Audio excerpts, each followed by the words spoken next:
Next episode. It starts at... Where's the volume here? We're gonna have to turn the volume all the way up.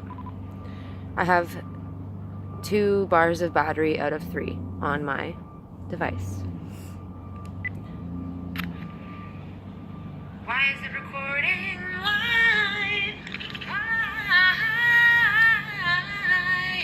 is it recording? Okay, we don't need to. It was just talking about. I'm a little breathless because I just woke up, and I've been taking medications again because they do not allow my vitamin mineral therapy until the 3 weeks later, a month later, that I am going to talk to a medical doctor about it. Every day I ask, may I talk to a medical doctor? May I talk to a medical doctor? Apparently it's a woman on the unit today, so hopefully I get to talk to a woman medical doctor. And a man medical doctor would be fine too, because they like to have their say. You know, I'm sure that many of them would like to change things in the medical ward, the psychiatric ward. Psychiatry is a word. It sounds almost like it means something that takes science, because all it is like, oh, well, you get the point. Like, what happens if we stop the brain from doing what it's doing?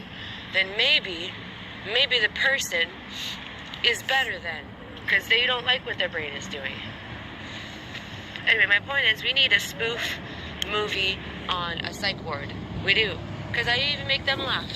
There's this, like, really dolled up psychiatrist, doctor lady, thin, blonde psychiatrist, and she's, like, always engaging the other nurses and people in, like, these deep, like, she looks like she feels like she's having this really deep intellectual discussion about, like, medications and patients, you know. Yes, well, blah, blah, blah, blah, blah, blah, blah, blah, blah, smile. And this time I thought she was talking to a man. I thought she was talking to a man and just, like, keeping him in this really long conversation, and I thought it was really funny. But then also, it turned out to be some dykey lady that she was talking to. When she turned around, I realized she was talking to some dykey lady. So then I go, I don't want to wait for our lives to be over. And then they didn't know I was talking with them, and I'm like, I want to know right now. Will she stop grinning, please? It's so annoying. And then they laughed. So you see, things like this could be, someone could make better jokes than me, but we've got to spoof this fucking psych ward, people. It's going to be a good movie, I'm telling you. It'll be a really, really good movie, because it's corruption. It's total corruption. It'll be like Anchorman, only a psych ward.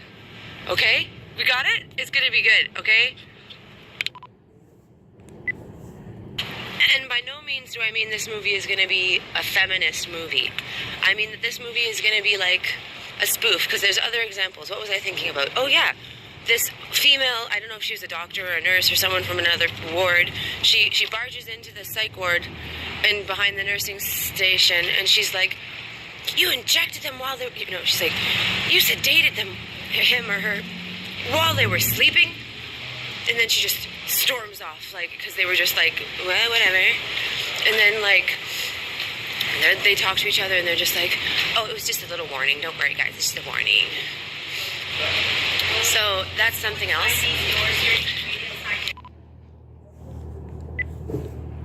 Also, the dignity that is taken from these people that are already severely antagonized and somewhat turning criminal. They become sedated, and then their chakras are all fucked up, and they don't feel their heart as much, because the brain matter in the heart is connected to the brain matter in the brain. So when you have these receptor blockers, your heart and your lower chakra and all of your body does not work properly together if you're sedated the wrong way, or anyway.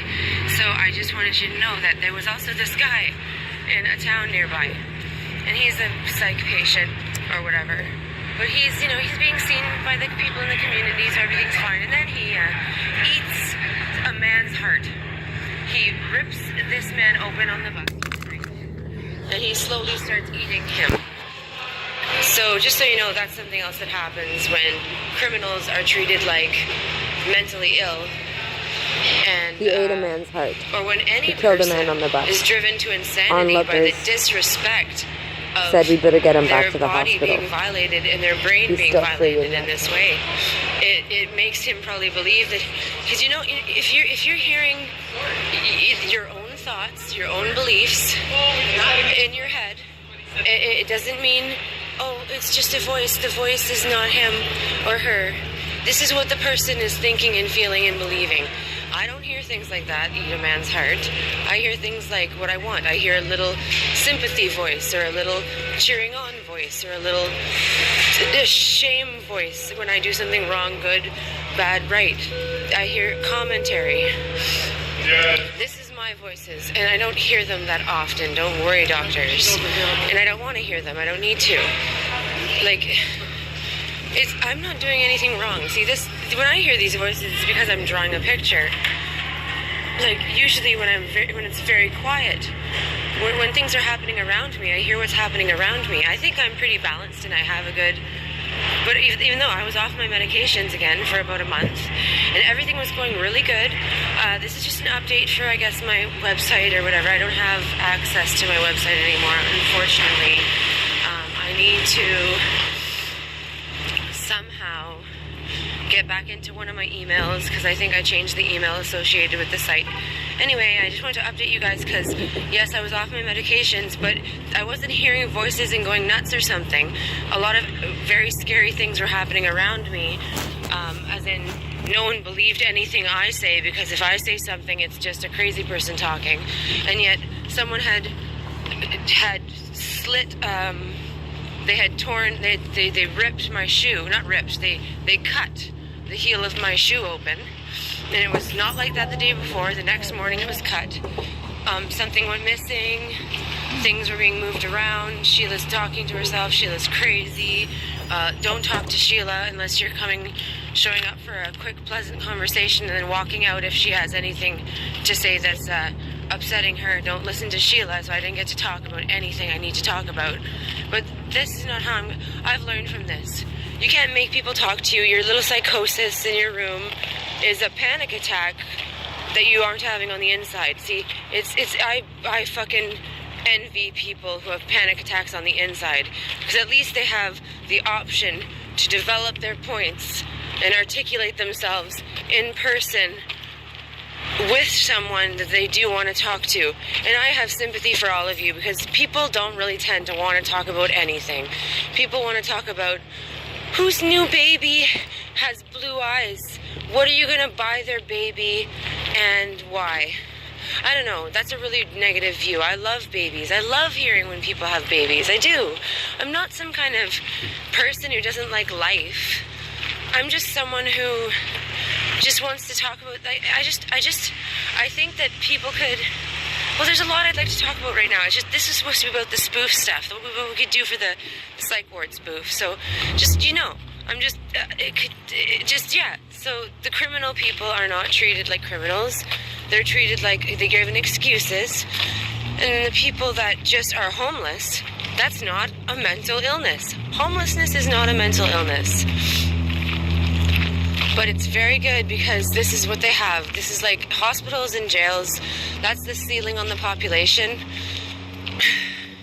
I do think a lot of things. I'm not going to get into that. It's just adoption is the answer, really. If you really want to have a family and you're a gay woman, maybe don't idealize the perfect gay woman to be with, because even so, I found this, and without money it's not possible to, and it's not their fault either. I'm just saying, it's just like, try to team up with people. Women, men, team up, adopt children, band together, create a very large family. Even in a 3-bedroom apartment or a 3-bedroom townhouse, bunk beds, you know. And I'm talking about peaceful people, not weirdos who are doing crack and stuff. Like, and if you are, make your house a rehab. You know? Like, turn it into a rehab. Work together. Help each other. Don't be sitting there saying, oh, I'm not going to say his name, but, oh, hey, you're not cool. Be cool like us. Smoke the crack, eh? Smoke the crack, eh? Like, I'm it's trying like, to tell you to make these the people best are of what surrounded you by have. this. Be each other's best friends and therapies. And yeah, and then be they your have own rehab. paranoia and psychosis and a fall lot of into things the cracks of the system that they have a can't deal retirement with. Fund. Medication Pool your isn't the money. answer. Fucking rehab Let is. in But people hospitals, and yeah, sometimes they families. set you up with rehab Be if you're families lucky. together. But these people need to ask for it. Community. That's all I'm trying to say. Rehab and I'm just trying to, I'm going to cut us off there. I'm trying to say, if you could even hear any of that, we're outside. I'm trying to say, people are in isolated realities where they have their security alarm and their video camera on their mansion with 10 empty rooms, when people shouldn't be having large, supported by the government families. They should be hired as nannies or something. I'm just saying, pool your resources, work together, live together, have communities. It's the concept I have, that's all. And there's another one on there. I needed to take more testimonies secondhand to you for the spoof or for the beautiful movie that this could be. I hope you heard what I was saying on the thing, because I have lots of testimonies that I have heard. And even if you're on the street and you walk up to someone and you say, what is the most miraculous thing you've ever seen? You can have a conversation with someone, because everyone has seen something crazy that no one believes but their own witness themselves, the universe. Even if it's a lie that they have been having to live because someone put them in it, you know what I mean? Or it's not blaming your partner, it's resolving things with your partner. It's whatever. You live, you tell the truth, and when something crazy happens to me, that could have been my very, very good answer to everything, and my pride, sure, but it was the pride that got in the way, because I was mouthing off about it, and people intercepted my fortune coming through my prayer to a prayer through someone else's heart to support them. And this is my shame, and it is not a lie. I've prayed for this for 10 years, and it came to me, and I lost the key. So that is the end of my story. All I can do now is work on writing or whatever I do, and painting, you know. I have canvas in the hospital. I'm not allowed paints in my room. I can squirt white on it and start the drawing. I have a good panel for that. Hopefully later tonight I can update you with a photo or a video of my line work. That's the plan for today, because we have to get back inside. Okay, I hope you heard that.